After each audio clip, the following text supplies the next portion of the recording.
Hi, it's Becky, and today I'm going to be doing something a little different to my usual vlogs and reviews. Today I'm going to be talking about the self-published fantasy book off, which is run by Mark Lawrence and is for self-published fantasy books to put themselves in a competition to be reviewed by multiple bloggers. But if you want to know more about it, I'm going to leave a link to his blog post below which explains everything about it for you. Basically, this year's SPFBO has started and there's about 300 books that have been put into the running. And in previous years I'd kind of seen it on my Twitter feed, but I haven't really paid much attention because I'm not an author. And then I realised, it finally clicked, that there's so many fantasy books on these lists. And this is going to be such a good way for me to find good fantasy books that I'm going to enjoy reading. Plus, they're all self-published, so I'm going to be helping out some authors who maybe don't have the backing of publishers and agents and everything like that. I just really wanted to start reading all these books. And then I realised that there's 300 entrants just in this year's, and this is the 6th year it's been running. That is a lot of books. And it's a lot of books that you have to wheedle down into the books you want to read. So I decided that instead of trying to read them all, I was going to try a chapter of multiple books, specifically the finalists for each of the previous years, and not all, but as many as I could of this year's entrants.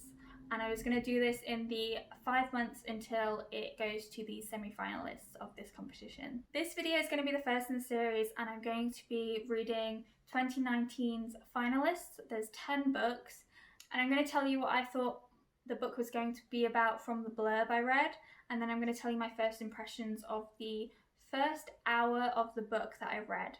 So because try a chapter is a really good method of finding out if you like a book. But because these are fantasy books, and some of them are high fantasy, some of them are urban fantasy, some of them are YA, some of them are adult, they all have different chapter lengths, and I didn't think it was fair for me to judge a book that's got a 3-page chapter compared to a 10-page chapter. So instead I thought I'd be more equal and I'd read an hour of each of the books, which should hopefully really help me get to know what the book is actually about and to see whether I actually enjoy reading it and whether I want to continue reading it. To make these videos, I've also comprised a list of all of the finalists and their Goodreads and Amazon and Waterstones pages because I was looking at buying some of them. I will be leaving all the links in a Google Doc in the description below so you can go and peruse them at your leisure and also find out what the blurbs are and more information if you want. I also want to disclaim that I did not buy all of these books. I actually realised that most of the books are on Kindle Unlimited and they are currently doing a 2-month free trial, and I will hopefully be able to continue that for the next few months to continue reading as many of these books as possible. I'm also going to leave a link down below for you to get that free trial as well, because I really do think it's a really good offer because there's just so many books you can choose from. So moving on to the 2019 finalists, I'm going to read them in order of what they were ranked. So each year the top 10 finalists are ranked from 1 to 10 and by all of the reviewers in the competition. And so I'm going to read from the lowest ranked to the winner and see what my thoughts are and see whether I think they are in that order properly. I'm not sure. In case you're just interested in some of the books on this list, I'm going to leave timestamps below as well, labeling out each book by its title and author. Hopefully you'll watch most of the video, but if not, just go look at what you're interested in. I'm going to look like this through all of them because I've wrote down my thoughts before and my first impressions after, because I thought that would be smarter than me trying to film after each book and then just giving up. It might be a little bit confusing, but I'm going to try and make it work. So the first book I read was Spark City by Robert J. Power, and I did not know where this book was going when I first read the blurb. Literally all I knew from the blurb was that Ero, whose name I hope I'm pronouncing correctly, is meant to be part of the cult trials, but war is coming and he gets in the middle of it, and then he has a plan, and that's the story. That's what's going to happen, which isn't a lot at all. So after the first hour, we meet Ero and we find out he's definitely our main character, and we find out a lot about him. He likes to drink, he likes to travel, he likes to play cards, he likes to gamble. He's really not the kind of person who's going to settle down for a quiet life. And This is the main point that is hammered home multiple times at the start of the book, that this is not who this person is. So his upbringing is actually hinted at during the blurb, but he is a very skilled warrior due to his upbringing. And this means that he's one thing, but he doesn't want to be, and he also doesn't want to be like his family and settle down. And that's the main motivation for him right now, despite him having to go to these cull trials. So I read about 11% of this book in an hour, and we didn't really meet many other characters. We met some, which I don't think are going to be recurring characters at all. They were just people on Ero's way to the city, and we still don't even make it to the city either.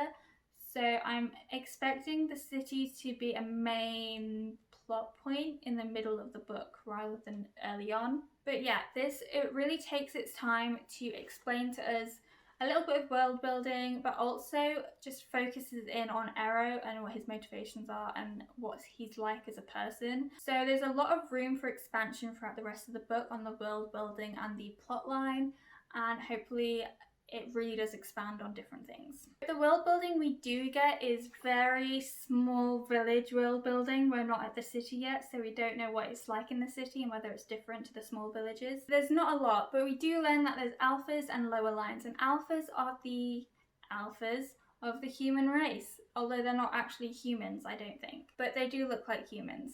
I don't really understand alphas properly, but we get a brief overview about what they are. Lower lines are just the humans we've seen in the villages, where alphas are beast-like creatures who are angry all the time and are creatures of war, and they actually look like humans, but they're just really strong and they're very war-hardened and they know how to fight. I don't know if there's anything biologically different or whether they're just the alphas of humans. But that's kind of what I'm getting. But all this information we get is given to us in a really creative way, where we're told about how they're beasts and they're horrible and they're uncivilized from kind of the villages and the lower lines that we meet on the way. And then we meet an alpha family where the mother takes Ero to fight her son as part of his training. And we see them fight and we see them eat together and we see them be actually quite civilized.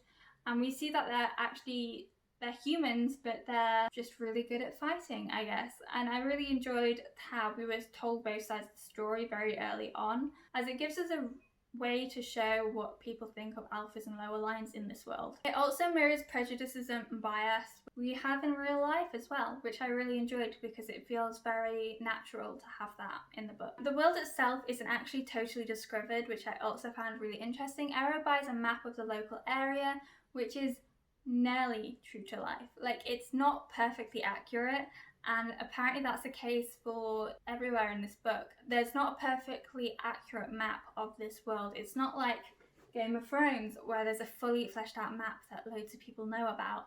And I found this really intriguing because the world is at a place where you're still being able to discover new things and travel and get a bit lost, but find your way onto some secrets, hopefully. As for the plot, I still cannot tell where it's going because we haven't even reached the cull trials. We've only really heard a little kind of whispering of war, but Ero kind of hides out of the way and doesn't do anything. So I don't even know who's going to be at war. So for now, we've really just read Ero traveling and trying to get to the city and things happening to him.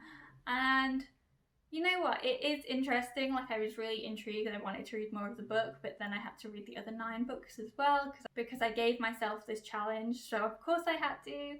And yeah, but I will definitely be going back to read it, I think. I'm intrigued to see what happened, and especially because I didn't see anything that was bad about this book, despite it being the lowest rated out of these 10 books. The next book I read was A Sea of Broken Glass by Sonya M. Black. So everything about the blurb on this book felt a little bit like a fairy tale. It talks about the darkness and the lady and how they're intertwined in destiny, but the darkness corrupts the lady. And I was just really intrigued as to what was going to happen because I didn't know what any of this was, but it's kind of like the religious elements in this world, and I was intrigued to say the least. So our main character in this book is Riz, and I don't know anything about her from the blurb, but I'm very intrigued to see how she fits into the overall story of the Lady in the Darkness.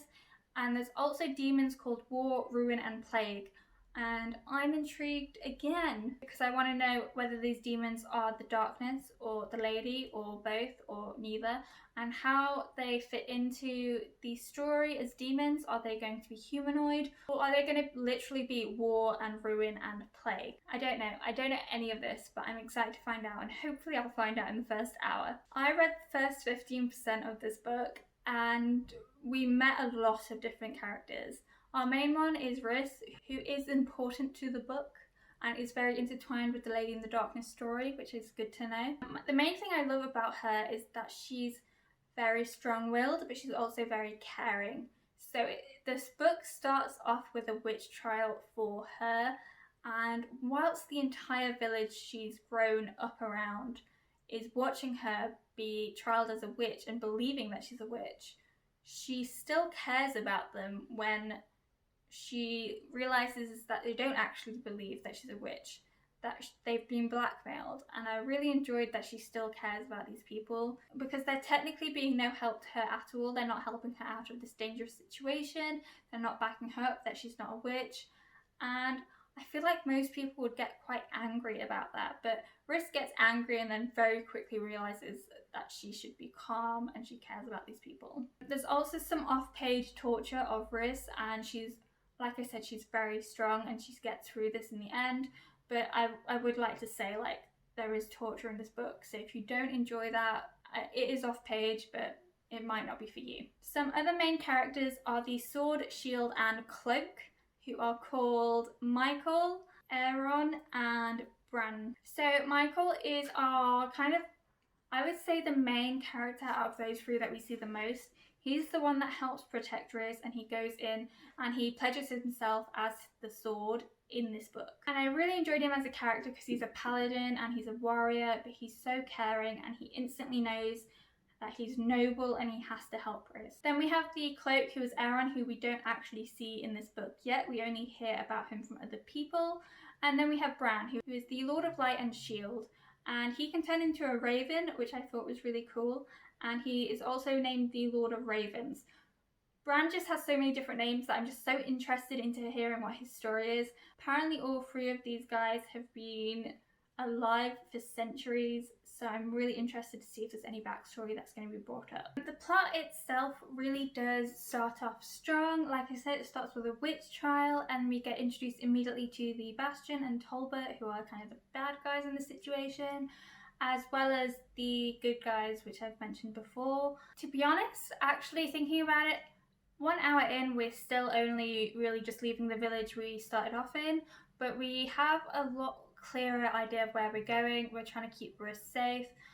We're going to, I think it's Bran's home, to hide her away. And most of the world building does seem to be around kind of this religion of the Lady in the Darkness, and I say religion, it is assumed that they are actual beings in this world and not just kind of a faceless god. Plus the world building is added to as we have the Paladins, the Lord of Light, the Bastion, all these different kind of factions that we're not quite sure of yet, and I'm excited to find out more about them, especially kind of the Paladins and the Lord of Light, because they seem to be able to do magic, and I'm excited to find out more about the magic system in this book. The magic that we do see, we do not get explained much, but there's kind of a sense that magic is similar to music in a way. There's a bit at the beginning where they're trying to break someone out of somewhere, and there's a ward which is protecting this building. When the magic is used to try and break this ward, it's kind of like music notes merging together and clanging and not fitting correctly. And I just really enjoyed how it was described and how it was explained, how this magic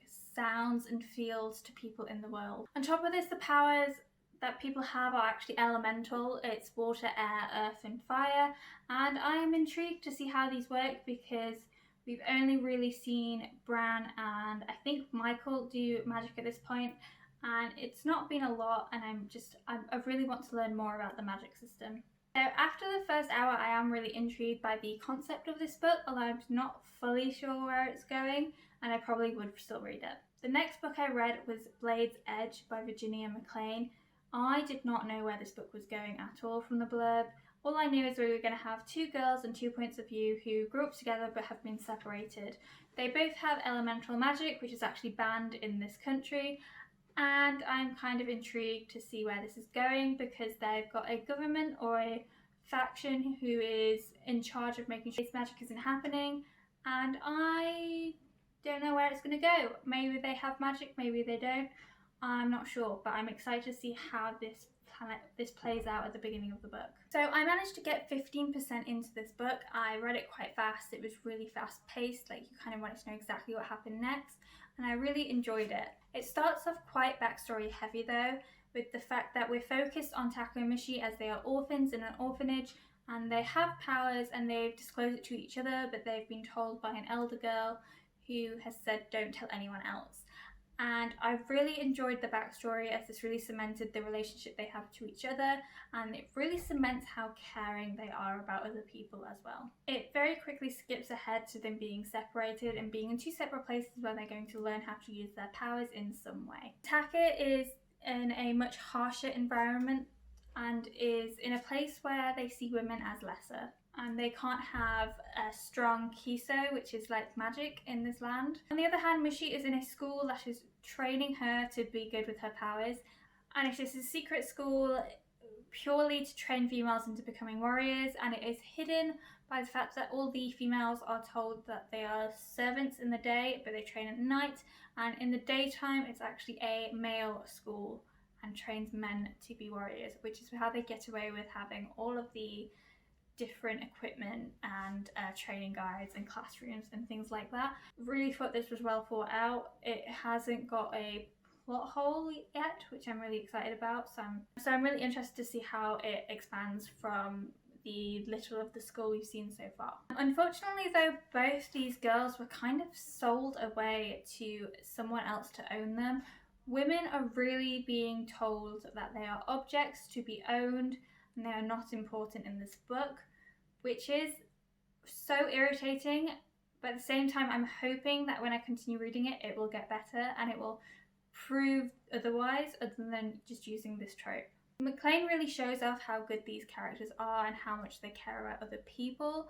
Both of them immediately make friends in the new places they're at, and they care about other people, they care about other people in the orphanage. So like I expected from this book, it's going to be about the two girls. It's going to show them as being emotional and good and caring and nurturing and motherly in some places towards each other, but also others. As magic is banned in this world, we do see very limited magic in the actual book in the first part of it. However, I am excited to see more of it because we've seen little glimpses of both of them. From what I can tell, those with really powerful magic can perform a lot more than others. People who have magic and can heal people with it, but those with elemental powers are much more powerful. When I got to the hour mark though, I definitely wanted to read more, so this is definitely going to be on my TBR list after I finished reading the hours, as it just was really interesting. It was really intriguing. I really enjoyed the characters. I really want to see where it's going. I want to see it improve in some areas, just lots of little things. Unfortunately, my TBR is not getting any smaller. The next book I read was Beggar's Rebellion by Levi Jacobs. So before reading this book, reading the blurb, it introduces us to two characters, Ty and Alumia. And I honestly, as soon as I read the blurb, I assumed they were just going to be love interests. So we're going to see where that goes. Hopefully it will be a good story as well. Ty is a failed rebel, and I assume he's going to try to recreate his rebellion some way. And Alumia is a runaway consulate daughter, and I think consulate is like the government in this world, or very high-powered families or something like that. And she's extremely curious about magic, and it's the magic that Ty has, which means they're definitely going to come across paths at some point because she's literally searching for answers about it. From the blurb as well, I think both our characters are going to be a little bit morally grey. They're not going to be completely good, but they're not going to be bad either. And they're going to question their actions of each other as well as themselves. And I'm interested to see if a rebellion actually occurs or not, because, well, it's in the title, so I assume a rebellion will probably actually happen, but I'm curious to see how it comes about. Other than that, I don't really know what I'm looking for in this book. At the start of the book, when I started reading it, it really threw me because Alumia's name in this book, it's not Alumia, it's actually Ella. She uses a shortened version of her name. And I also thought the book was going to start with Ty's point of view because he's first on the blurb. So I was extra confused about reading about this Ella girl who had no idea how she fit into the story of what I'd read on the back, but it turns out it's actually Illumia, and it wasn't as bad as I thought it was. But I was quite happy to see that the female was kind of taking centre court for a little bit at the beginning there, and I'm excited to see if this continues throughout the book and whether she's going to be the central focus or whether it's going to be Tai. For the majority of the first 11%, we're actually on a boat with Ella, and it's okay. There's not a lot to look at though, apart from outside the river banks. And so most of our world building actually comes about from Ella herself, who is a researcher. She wants to be a calculator, which is like an accountant, and she's very, very clever. Her being a researcher also leads her on to finding out about magic and knowing what she wants to do with that and what she wants to search for when she gets to the city she's heading for. She also gets into a bit of trouble because she's not actually a calculator. She knows what she's doing, but she's not got a license, and that means that when she gets caught, she could be thrown to the police in this world, and is quite scared because she's also lost all of her money that she's earned from being one. Once we get to Tai's chapter, we're introduced to the city he lives in, where he's actually the leader of a street gang, and we see lots of different class struggles and his acquaintances and kind of different ways that magic is used by him. I'm actually really intrigued to see where the rebellion goes, because there's been a rebellion before, and I assume he's going to revive it in some way or motivate other people to join his cause. And yeah, there's not much going on in his chapter because it's at the end of my hour reading, but I'm excited anyway. And I think we also meet Ella in that chapter, but they don't know it yet. The one thing I really want to point out about this book is the way magic is used. Magic in this world is called resonance, and everyone has a resonance, and it has different powers. For example, Tai is a wafter and can fly, and Ella can time shift, which is like slowing down time to do things when other people can't quite see you. In order for most people to use their resonance, they need to take Euro, which is kind of like, I think, a natural drug in this world. It's quite expensive to get, and you just take a little bit and then you can use your resonance for a certain amount of time, unless you are like Tai, who can actually use his resonance without the help of Euro. I will definitely read the rest of this book because I'm so intrigued by the magic system and what's going to happen with the Euro and the magic, and Ella trying to find out more about it through Tai, and to see how the tensions rise in the book during the rebellion. The next book I read was Never Die by Rob J. Hayes. From the blurb, I was instantly intrigued because Ein is an 8-year-old who has been sent by the Reaper to exact revenge on the Emperor. That is like, I never expected to ever see that on the back of a book, but here we are. But anyway, I'm really excited to read about how an 8-year-old is going to exact revenge and what he does and how he does it, and how he interacts with the world around him, as I assume he has been given some kind of powers by the Reaper as well. Itami Cho, on the other hand, is a full-grown warrior. She is a kind of hero of this era, and she can't quite keep an oath to save her life. Literally, she dies. Does seem like a very flawed character, so I'm excited to see how she fits into the story and how she helps exact revenge, and whether she actually does or not. And I'm not quite sure of the plotline at all, other than that they're going on a vengeance trip. So I ended up getting 16% into this book, and I still have no idea where the book is going, other than that they're trying to get vengeance on the Emperor. What I do know is that 2 people died and have brought back to life by Ein, which I think is such an interesting plot point, because I don't know how he does it and where the line is drawn. The first scene is literally an action-packed fight sequence where our main character dies. I would recommend, if you don't like gory stuff and you don't like things that are overly dark or bloody, then this isn't for you at all. It's very instantly like this straight away, and I don't doubt it's going to be like that throughout. The book introduces us to Cho, Ein, and Jihao, which is how Google has told me to pronounce his name, but it also wasn't a Japanese name.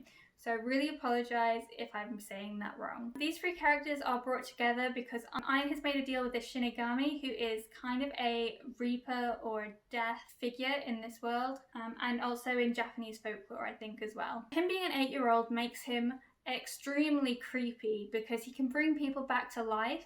He has a lot of power, and at the same time he's not acting like an 8-year-old at all, so he's very creepy. He feels cold to the touch, And yeah, I don't know what to make of him because we really don't know much about him other than the fact that he's brought these people back to life and he wants to go find the Emperor to kill him. Cho is the Whispering Blade and is a hero of sorts, and Ein has brought her back to life, so she kind of has an oath to him to help him with vengeance. However, she's very bad at keeping oaths despite the fact that she's very noble at the same time. I don't know what to think of this because there seems to be conflicting ideas about who she is, so I'm intrigued to see where it's going and what she's going to be like. But because she's so noble and quite righteous, that means she's immediately butting heads with Ji Hao, who is also a hero. However, he's fallen in with the wrong crowd. He was actually a captain for the Flaming Fist, and was part of the army at the beginning who killed Cho. So I don't know what to think of him either. I think he's a very morally grey character, and because he doesn't really care about being noble and Cho does, they're butting heads from the very beginning, and it probably doesn't help that he literally stabbed her to death. I also really enjoyed that Ji Hao did not believe that he had been brought back to life and that he had just been knocked unconscious, because it immediately shows us what happens when one of the characters goes away from Ein and shows that they must keep their oaths in order to be set free. Ein really does not share a lot of information at all. We kind of know where we're going, but we don't know where we're going. We don't know why we're doing it or anything like that. The motivations and backstory are just not told to us yet. However, I'm expecting there to be multiple kind of sub-adventures and fight scenes and lots of different activities to happen. So it's not just a travelling across the country for vengeance story. Because of all of this, I'm really excited to see more Japanese folklore. The author isn't Japanese, I don't believe, but he's included it from the very beginning. So I'm interested to see where it goes. Plus, in some places, the writing style is just absolutely gorgeous. There's bits where they're talking about heroes of the past, and the passages are just so well written that you really do feel like you're reading like a fairy tale or folklore story. But because in this book the kind of folklore and heroes are real people and real heroes and real history, it gives a lot of world building to the book overall, and it's really interesting to read. I think I will need to read a little bit more to just find out where it's heading and whether I actually want to continue reading it. However, it probably is a priority read for me because I was really interested in multiple elements, and mostly in Ein being able to bring people back to life, because there's really no information or backstory right now, and I just want to know so much. The next book I read was Kalanon's Rising by Darian Smith. Quite simply, for the plot, I was expecting him to solve the murder, stop the war, save the world, which is exactly what the blurb said, but like a bit more exciting in between. There's going to be dark magic, a lot of tension, and a mismatch of heroes, which I'm definitely want to see more of and see whether they have different relationships and how they interact with one another. And I quite frankly have no idea who the villain is in this book, other than that they're called the Risen, I think. I don't know if these are demons, humans, magical creatures. We're not quite sure. So I am really intrigued to see where this book is going because there's really nothing given away in the blurb at all. I got about 13% into this book, and most of it is actually just setting up this book and the world building and the characters that we're going to meet. And that's fine, but not a lot really happens. I think my most enjoyable bit was the prologue, which is the first part, which is where we see Prince Kaigen be assassinated. And this is the murder that the book is trying to solve as well. So we actually have more hints about what has happened than the characters do in the first 13%. But first we meet Brannon, who is a warrior turned physician who has kind of not hung up his sword completely, but has wanted to move into a profession that is maybe a bit more helpful in a time of peace. He's pretty stoic, but is very clearly trusted by multiple people, including powerful people like the king and the king's brother, which is why he's assigned the case to find out what happened to the king's nephew, Prince Kaigen. What I found really funny was that in the prologue, we're actually introduced to Brannon from Kaigen's point of view, and he doesn't really care about him at all. He thinks he's boring and stuck up and stuffy, and I found it a really interesting way to introduce character from someone else's point of view, and then in the next chapter be like, he's the good guy, because we already think he's maybe a bit stuck up and stuffy and noble and boring, and you know what, it might actually be true, but I'm excited to see where it goes with that and whether he loosens up a bit. So in the book we also meet other characters which are part of the mismatch of heroes. First is Jessamine, who is a physician's apprentice and is assigned to Brannon at the start of this book anyway, and is just a really sweet girl who is there to help people. Then we have Drayson, who is an immortal mage who has actually fought with Brannon in the war previously when he was much older, but he's made himself look younger using magic, and so is the same person, but probably very different from what Brannon remembers him to be. Then we have Eula, who I think that's how you pronounce the name, but she is a Jinn prior, and this is kind of a completely different country, and she's going to be sent across to discuss the possibility of Jinn being part of the assassination, or probably not being part of it. I actually really enjoyed this character because it gives a bit of backstory to different countries and a different, I think, human race. Jinn, I don't think the Jinn in this book are similar to the Jinn in folklore and stories that I've read before, but I'm not quite sure. I just know they have magic now. But each of these characters have been kind of selected because they have different skill sets, and I'm really going to enjoy how they interact with one another because they do seem very different. I do like that some of the characters also knew each other, whereas other ones, well, most of them probably have never met each other in their life, such as Drayson and Brannon, who have known each other for years, but Jessamine has only just been introduced to all of them. And Eula probably doesn't know any of them either, but we haven't got to her meeting them yet. On top of this, I'm intrigued to know why all of them have been selected by the king. Technically, Jessamine and Eula both have been selected by other parties or by happenstance, but Drayson and Brannon particularly, it'd be great to know the backstory as to why they're trusted so much and what happened in the war previously, because I think that would give a good edge to the story. This book takes place in a very Eurocentric medieval fantasy land. I don't really need to describe it to you. You probably know exactly what I mean by saying that, and that's fine. Like, there's a kingdom, there's a king and things like that, but the Jinn and the Prior that we talked about earlier seem just like such a more interesting country, so I'm intrigued as to why the story is set in this one and not that one.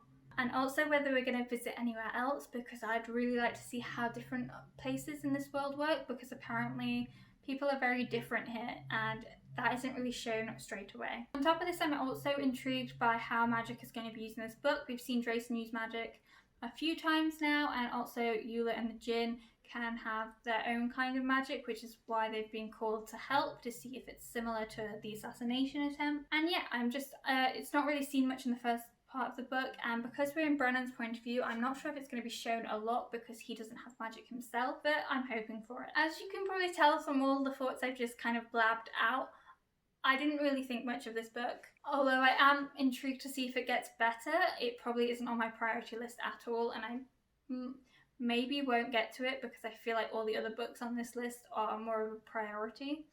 However, if I do get around to it, I do get around to it. The next book I read was A Tale of Stars and Shadow by Lisa Cassidy. My instant reaction to the blurb was that I was excited to see the magical avian winged folk of Mifrana, and then obviously they're the bad guys, so I shouldn't be rooting for them, but they are interesting as the bad guys and I am intrigued. But both our main characters are humans.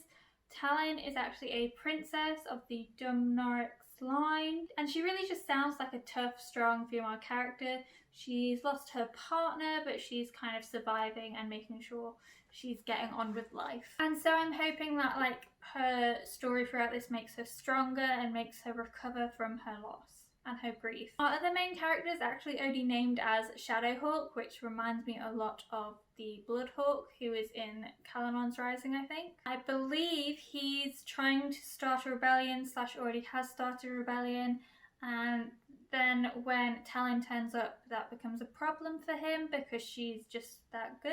However, I do believe they're going to team up and they're going to kick ass and things are going to happen. After that, I don't know where the story's going, but I'm really excited to read it. From the first 9% of this book, we get so much world building. It is insane.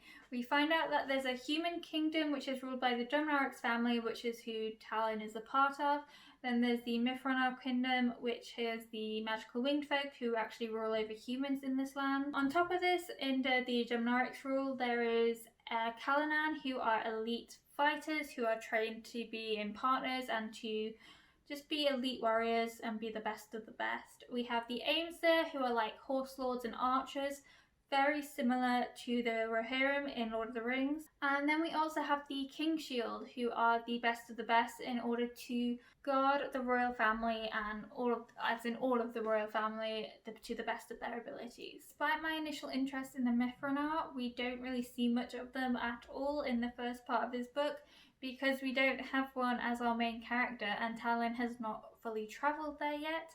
But I assume as soon as she turns up and she kind of starts to settle in, we're going to meet more and more and learn more about them. However, I think humans and them are very separated, as in the Shadowhawk chapter, we're in Dock City, but we don't really see much apart from some of the enemies that the Shadowhawk is up against. Even at those times, they're not really seen as humans. And I'm also intrigued to see a kind of a political edge of this as to why they think they're superior to humans and why that has become the case that they live in this city above ground, kind of in Dock City. Going back to Shadowhawk, Shadowhawk is actually a Robin Hood style figure. He steals from the rich, aka the Mithranor, and he gives to the poor, aka the Rebellion. And he organises this himself. He has kind of gangs or factions or however you want to call them, who does all this work for him without really knowing who he is. And yeah, it's a good system, and I'm really intrigued to see how this operation goes when Talon shows up. Talon, whilst the Domnarix princess, is not the heir to the throne. She's about like the 10th in line of the throne or something. I don't think the number was actually mentioned in the book, but she's not an heir to the throne. She was actually lived away from the royal court while she was young, as her parents took her away, and now she's back and she's being a King Shield because she cares for her family, but she doesn't want to be part of the Kalanon without her partner.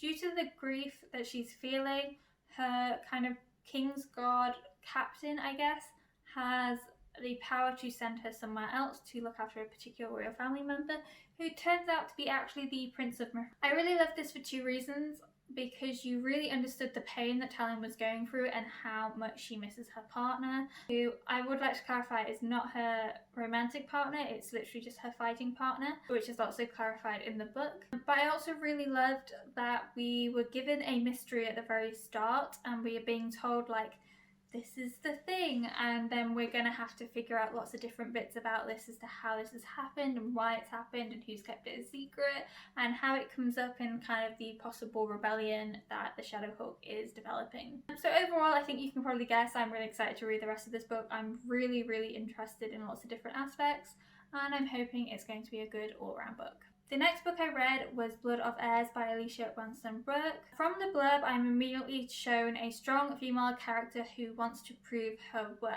Leiden is a character that I'm instantly drawn to and interested in how her story arc goes, despite the assumption that it's probably going to be pretty similar to most of the female characters in fantasy books. But I am interested, and I'm really interested to see how it matches with Ranulf, our other main character, who has also got something to prove. So Ranulf actually has powers, and again, like, this is a story where powers are looked down on, as the saying goes, but he also is kind of an heir to the throne, and so we are going to see how he copes as well as Leiden, and probably see them work together at some point. Whilst a lot of these things seem very similar to other books, I am excited to see how the formula is changed up a little bit, and I'm really hoping it is. So first things first is my first impression is how young these characters are. Leiden is 12 and Ranulf is 15, which is very young, particularly for Leiden, for the fact that I'm assuming this is going to be quite bloody and gory and full of fighting. It's probably due to the kind of medieval fantasy world where if you're that young you probably are being brought forward into the royal court. But I am curious as to whether these ages mean the book is going to skip forward at all, or it's going to cover many years, and how it's going to actually age these guys up, because I did think they would probably be a couple at some point, but she's 12, so I'm not quite sure. Leiden is an extremely interesting character, like I expected from the blurb. She is the eldest of multiple sisters, and thankfully a brother has not came along yet, and she is the heir to the throne of her father. Her father has 3 wives, and her mother is the first wife and the Dana. Dana Selin is actually an absolute piece of work in this book. She's horrible to her daughter, she's horrible to her husband, and her daughter really clearly has no respect for her. Leiden really despises her, and her mother can be quite abusive at times too. Leiden wants to prove herself to her kingdom that she can be the right heir, but because of her mother, and I also think her father, but it's less shown, she's not allowed to become a ranger like she wants. Selin also uses auguries to predict the future using her friend the crone who lives in the town Leiden lives in. And this is a really interesting point because it's clearly something that's very different to what Leiden's father believes in, and I'm really intrigued to see where this goes and whether magic is a thing in their court as well as others. But most of all, I loved the setup of Leiden and the relationship with her sisters and her mother and her father and her father's other wives. She also seems to be well liked by the kind of staff around the thing as well, and I am interested to see where it goes. Our other main character, Ranulf, is 15 and definitely has something to prove in battle. He has been given the opportunity to be a commander in the army and to kind of fortify a hill near his father's borders. When the hill is taken, he runs back to his father, and then that is also run over too, so he has to run home. I enjoyed Ranulf's chapters purely for the fact that they really hit home that war is brutal and is not for children. Ranulf is scared and sick and horrified of the things he's seen, but obviously he has to do this because he's trying to prove himself to his father and his people that he can rule and be a commander of the army and be a good warrior. Another thing I really loved about Ranulf's scenes is that when he's running back to his homeland to warn people and to make sure that the castle is fortified, they run across Lakma, which is a house literally full of skeletons and ghosts, and it is spooky and it is horrible and he is terrified. And the guard with him knows what it is but doesn't have the ability to stop him from running in there. But it's a really intriguing plot point because it really shows you that his father hasn't told him enough about the world yet, and the guard is still keeping secrets from him because it's not his thing to tell. It's also really frustrating when characters know things but won't tell our narrator, who we only know what they know. But I do get it at the same time, and it is a lot of mystery and intrigue and tension that I'm excited to read more about.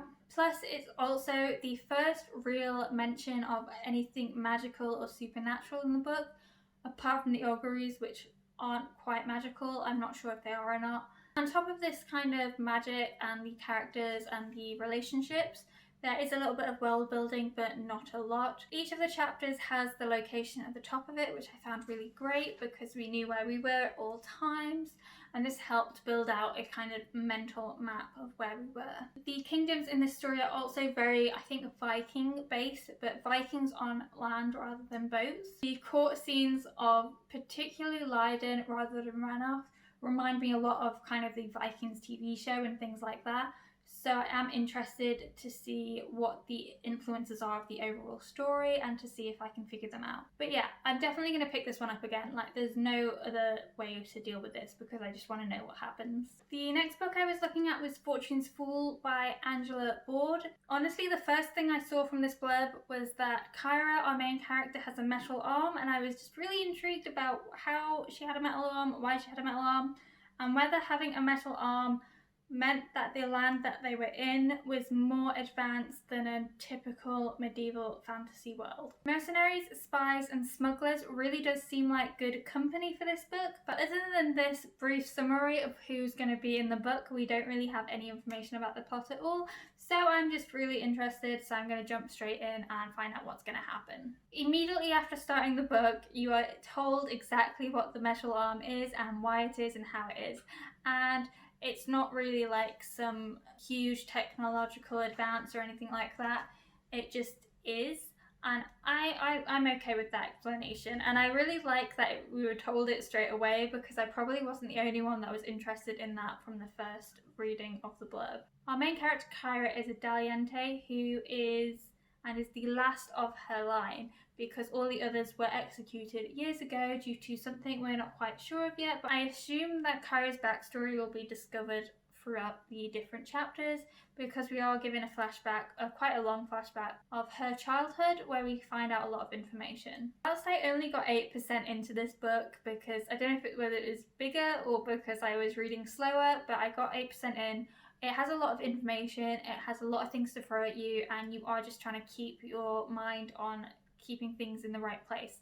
There is a very long flashback scene which does tell you lots of information about different characters that I'm assuming we're going to meet soon as well in the present day. And I think the different relationships formed at this stage are going to be really important later on, and I'm really intrigued to see where they go. The main world building is that there are multiple families in power and different factions, and that is why people are executing people or fighting or acting the way they do. Because of these factions, Kyra must hide her identity because she will be executed if she is caught, and so she dresses up as a man, and she is basically kind of like a hired assassin but does lots of odd jobs to try and make money. The plot line of this book, I found out, is actually a revenge and vengeance plotline against the people who executed her family.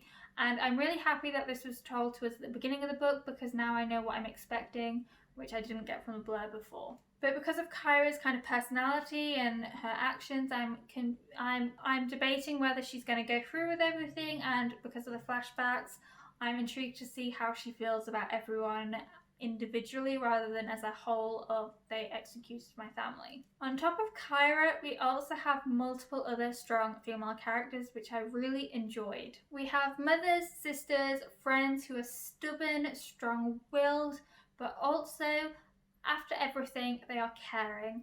And I really enjoyed that these strong female characters were female and emotional and motherly and had the attributes of a female without having to give up the strength that she has. Because I often find that strong female characters are either strong and emotionless or weak and emotional, and I would like a nice mix, which is what this book brings to the table. Honestly, I didn't get far in the book, but between the characters and the mystery, I am just really intrigued as to what's going to happen next, and I definitely will be reading this after. So the next and final book I read was The Sword of Kaigen by M.L. Wang. Before even know about SPFBO, I had heard of this book. That is how good this competition is with its winners. I had actually heard of it. And because of this, I had a lot of high hopes for this book because I'd heard it's a really good fantasy book, and I was interested to find out if that was true. From the blurb, what I was really intrigued about was that the Kaigenese are not just great warriors, they're almost superhuman in their powers and strength. They can raise waves from the sea, they can make ice powers, you name it, like, it sounds like a superhero rather than just a human. The Sword of Kaigen is actually the area that is, I assume, shaped a little bit like a sword, or is the place where warriors are. I'm not fully sure, but it's not a sword, which is what I assumed.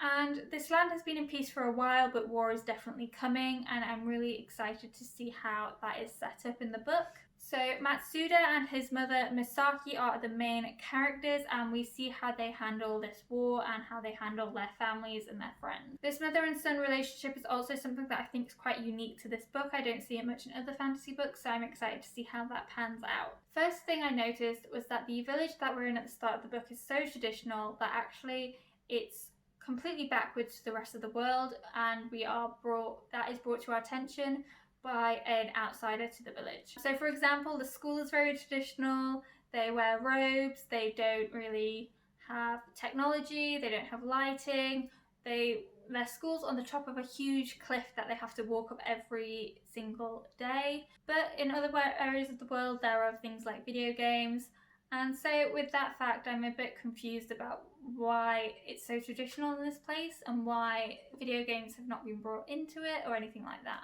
But this also had put a pretty unique spin on the world building because it's very different to what I would normally read, because normally if there's video games in a book, in a fantasy book, it's urban fantasy rather than high fantasy, whereas this is meant to be high fantasy. The world building itself is also very expansive. It talks about not just Kaigen but the other areas around it, and I'm really interested in learning more about different people and different cultures in this area and how it differs from our main characters. And that is a key part in the book as well, because Misaki has lived with other people, she's been schooled with people from different areas, and there's a lot of prejudice against different people, and I really want to see how that works out in this book. On top of this, the village has a regional language, whereas there's a common language as well, and I really liked that the book would swap between them and tell us by having the common language, I think it was in italics. This was a really good way to show us that there's a lot of depth to this world, that there's different languages, that not everyone can speak every language, and it's not like we're traveling halfway across the world and being the same as everyone else. I thought that was a really good added extra, which just made the world building better for me. It also really showed off that the outsider was an outsider because he could only understand really the common tongue. The book alternates between Mamoru and Misaki, his mother. I was totally expecting me to not like Misaki's chapters as much because she's the mother,